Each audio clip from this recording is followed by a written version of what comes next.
Hello friends, Radhe Radhe. आज मैं आपको बताऊंगी पितरों के लिए जो भोजन बनाया जाता है, अगर वो मासिक धर्म वाली औरत छू ले तो क्या होता है। हिंदू संस्कृति में पितृपक्ष का समय बहुत खास है और इस दौरान पूर्वजों को भोजन तर्पण करने का विधान है। ऐसी मान्यता है कि इस दौरान अब जो भोजन पूर्वजों के नाम से निकालते हैं वो सीधा उनको मिलता है और वे उसे ग्रहण करने आते हैं। इसी वजह से श्राद्ध की अवधि के दौरान पूर्वजों के लिए भोजन बनाना एक महत्वपूर्ण अनुष्ठान माना जाता है। ये अवधि मृत पूर्वजों का सम्मान करने, उन्हें भोजन देने, उन्हें निमित्त प्रार्थना करने और उनकी शांति मोक्ष के लिए विभिन्न श्राद्ध संस्कार करने के लिए समर्पित होती है। यानी कि हम नदियों में कौओं को या गायों को भोजन खिलाते हैं तो वो उन तक पहुँची किसी न किसी तर्जना नदी वहाँ तक पहुँचा देती है।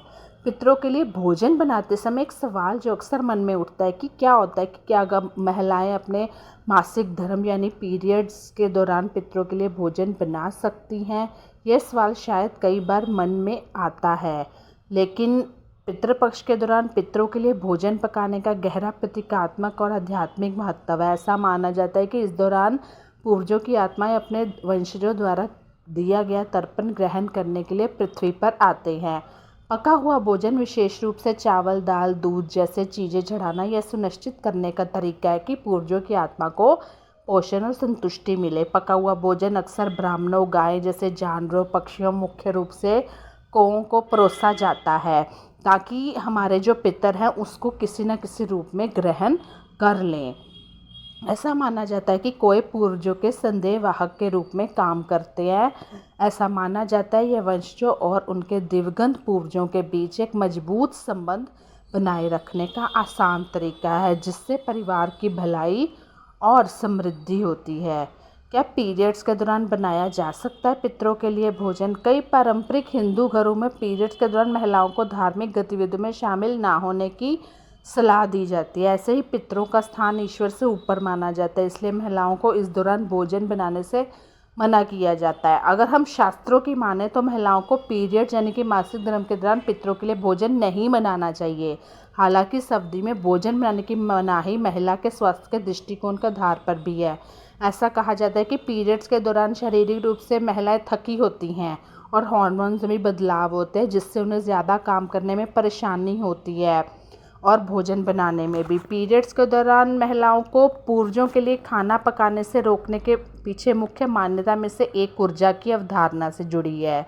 दरअसल इस दौरान महिलाओं की ऊर्जा हार्मोनल बदलाव के कारण थोड़ी कम हो जाती है और शारीरिक थकान महसूस होती है, उनमें ऊर्जा नहीं होती। हम सब महिलाओं को पता ही है। तो ये धार्मिक चीज़ें हैं, तो इसमें अगर आप अशुद्ध हो तो आप खाना ना बनवाओ, किससे बनवा लो, क्योंकि पूर्वजों के लिए खाना पकाना एक ऊर्जा से भरपूर कार्य माना जाता है। इसलिए भोजन बनाते समय पूर्ण शारीरिक ऊर्जा की आवश्यकता होती है। यही कारण है कि कई पितृपक्ष के दौरान पीरियड्स वाली महिलाओं को श्राद्ध और उससे जुड़ी कई धार्मिक गतिविधियों से दूर रहने की सलाह दी जाती है। आजकल थोड़ा सा मॉडर्न ज़माना हो गया है, लेकिन हम अपने संस्कार कभी नहीं भूलेंगे, है ना। तो पीरियड्स के वक्त कुछ भी पूजा वगैरह कोई भी ऐसी चीज़ को आपको हाथ नहीं लगाना है। पीरियड के दौरान पूर्वजों के लिए भोजन बनाने के लिए क्या कहता है वैज्ञानिक दृष्टिकोण से, वो कहते हैं कि ये एक प्रक्रिया है, इसका किसी धार्मिक क्रिया से कोई संबंध नहीं है। हालांकि ये अपनी व्यक्तिगत मंशा है, लेकिन अगर कोई महिला पारिवारिक परंपराओं या व्यक्तिगत पसंद के कारण पीरियड्स के दौरान पूर्वजों के लिए भोजन पकाने में असमर्थ है तो पितृपक्ष में अपने पूर्वजों का सम्मान करने के अन्य तरीके हैं। जैसे महिलाएं पूर्वजों के लिए अपने प्रार्थनाएं कर सकती हैं, आशीर्वाद, शांति मांग सकती हैं, विशिष्ट मंत्रों का जाप कर सकती हैं और पूर्वजों का नाम का जाप करके शक्तिशाली तरीका और भी है कि उनकी तस्वीर के सामने घर की दक्षिण दिशा में दीपक जला सकती हैं। उन्हें सम्मानित करने का अच्छा तरीका, महिलाएं खाना पकाने के बजाय अपने पूर्वजों के नाम पर ज़रूरतमंदों को भोजन या अन्य ज़रूरी चीज़ें दान कर सकते हैं। पितृपक्ष के दौरान दान करना शुभ होता है।